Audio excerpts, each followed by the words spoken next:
Title, 29. Virtues of Medina. 1. Narrated Anas, the Prophet, said, Medina is a sanctuary from that place to that. Its trees should not be cut and no heresy should be innovated nor any sin should be committed in it, and whoever innovates in it in heresy or commits sins, bad deeds, then he will incur the curse of Allah, the angels, and all the people. See Hadith number 409, Vol.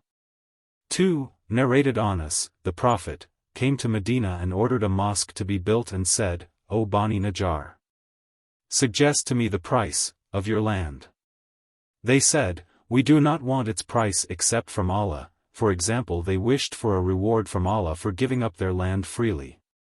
So, the Prophet ordered the graves of the pagans to be dug out and the land to be leveled, and the date palm trees to be cut down. The cut data palms were fixed in the direction of the Qibla of the mosque.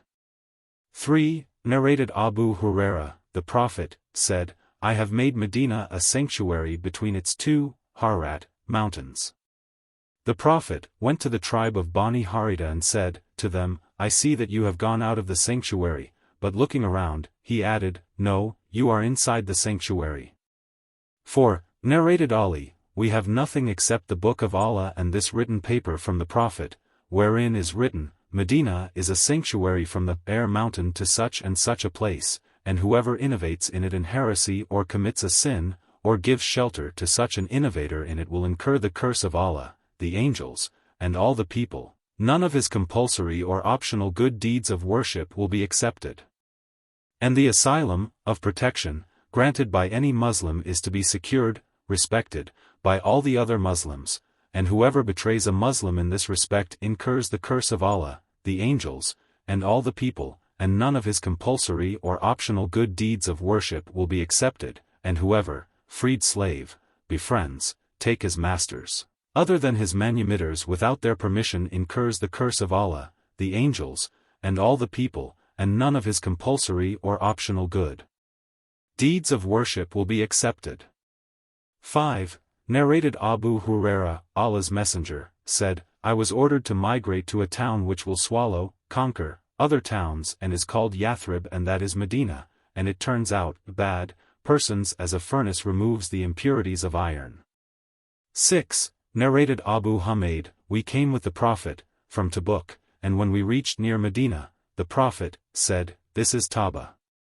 7. Narrated Abu Huraira, if I saw deers grazing in Medina, I would not chase them, for Allah's Messenger, said, Medina, is a sanctuary between its two mountains. 8. Narrated Abu Huraira, I heard Allah's Messenger, saying, the people will leave Medina in spite of the best state it will have, and none except the wild birds and the beasts of prey will live in it, and the last persons who will die will be two shepherds from the tribe of Muzayna, who will be driving their sheep towards Medina, but will find nobody in it, and when they reach the valley of Thaniyat al-Wada, they will fall down on their faces dead. 9. Narrated Sufyan b. Abu Zuhair, I heard Allah's Messenger, saying, Yemen will be conquered and some people will migrate, from Medina, and will urge their families, and those who will obey them to migrate, to Yemen, although Medina will be better for them, if they but knew. Sham will also be conquered and some people will migrate, from Medina, and will urge their families and those who will obey them, to migrate, to Sham, although Medina will be better for them, if they but knew. Iraq will be conquered and some people will migrate, from Medina, and will urge their families and those who will obey them to migrate, to Iraq, although Medina will be better for them, if they but knew. 10. Narrated Abu Huraira, Allah's Messenger, said, Verily, belief returns and goes back to Medina as a snake returns and goes back to its hole, when in danger. 11. Narrated Sa'd, I heard the Prophet, saying, None plots against the people of Medina but that he will be dissolved, destroyed, like the salt is dissolved in water. 12. Narrated Usama, once the Prophet stood at the top of looked out from upon one castle amongst the castles, or the high buildings, of Medina and said, Do you see what I see? No doubt, I see the spots where afflictions will take place among your houses, and these afflictions will be, as numerous as the spots where raindrops fall. 13. Narrated Abu Bakr, the Prophet, said, the terror caused by Al-Masih ad-Dajjal will not enter Medina, and at that time Medina will have 7 gates and there will be 2 angels at each gate guarding them. 14. Narrated Abu Hurairah, Allah's Messenger, said, there are angels guarding the entrances, or roads, of Medina, neither plague nor ad-Dajjal will be able to enter it. 15. Narrated Anas bin Malik, the Prophet, said, there will be no town which ad-Dajjal will not enter except Mecca and Medina, and there will be no entrance, road, of both Mecca and Medina, but the angels will be standing in rows guarding it against him, and then Medina will shake with its inhabitants thrice, for example 3 earthquakes will take place, and Allah will expel all the non-believers and the hypocrites from it. 16. Narrated Abu Said al-Khudri, Allah's Messenger, told us a long narrative about ad-Dajjal, and among the many things he mentioned, was his saying, ad-Dajjal will come and it will be forbidden for him to pass through the entrances of Medina. He will land in some of the salty barren areas, outside Medina. On that day the best man or one of the best men will come up to him and say, I testify that you are the same Dajjal whose description was given to us by Allah's Messenger. Ad-Dajjal will say to the people, if I kill this man and bring him back to life again, will you doubt my claim?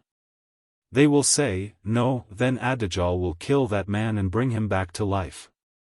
That man will say, now I know your reality better than before. Ad-Dajjal will say, I want to kill him but I cannot. 17. Narrated Jabir, a Bedouin came to the Prophet, and gave a pledge of allegiance for embracing Islam.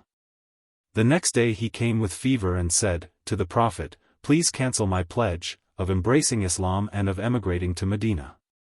The Prophet refused that request 3 times and said, Medina is like a furnace, it expels out the impurities, bad persons, and selects the good ones and makes them perfect. 18. Narrated Zayd bin Thabit, when the Prophet went out for the battle of Uhud, some of his companions, hypocrites, returned home. A party of the believers remarked that they would kill those hypocrites who had returned, but another party said that they would not kill them. So, this divine inspiration was revealed. Then what is the matter with you that you are divided into 2 parties concerning the hypocrites? 4.88 The Prophet said, Medina expels the bad persons from it, as fire expels the impurities of iron. 19. Narrated Anas, the Prophet, said, O Allah! Bestow on Medina twice the blessings you bestowed on Mecca. 20. Narrated Anas, whenever the Prophet returned from a journey and observed the walls of Medina, he would make his mount go fast, and if he was on an animal, for example a horse, he would make it gallop because of his love for Medina. 21. Narrated Anas, the people of Bani Salama intended to shift near the mosque of the Prophet, but Allah's Messenger disliked to see Medina vacated and said, O the people of Bani Salama! Don't you think that you will be rewarded for your footsteps which you take towards the mosque? So, they stayed at their old places. 22. Narrated Abu Hurairah, the Prophet, said, There is a garden from the gardens of paradise between my house and my pulpit is on my lake fount, Al-Kawthar.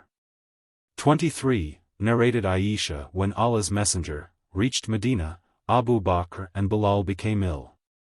When Abu Bakr's fever got worse, he would recite this poetic verse, everybody is staying alive with his people, yet death is nearer to him than his shoelaces. And Bilal, when his fever deserted him, would recite, Would that I could stay overnight in a valley wherein I would be surrounded by Idkir and Jalil, kinds of good-smelling grass. Would that one day I could drink the water of the Majana, and would that the 2 mountains, Shama and Tafel would appear to me. The Prophet said, O Allah! Curse Shaiba bin Rabia and Utbah bin Rabia and Umayyah bin Khalaf as they turned us out of our land to the land of epidemics. Allah's Messenger then said, O Allah! Make us love Medina as we love Mecca or even more than that. O Allah! Give blessings in our saw and our mud, measures symbolizing food, and make the climate of Medina suitable for us, and divert its fever towards Al-Jufa. Aisha added, When we reached Medina, it was the most unhealthy of Allah's lands, and the valley of Bathan, the valley of Medina, used to flow with impure colored water. 24. Narrated Zayd bin Aslam from his father, Umar said, O Allah! Grant me martyrdom in your cause, and let my death be in the city of your apostle.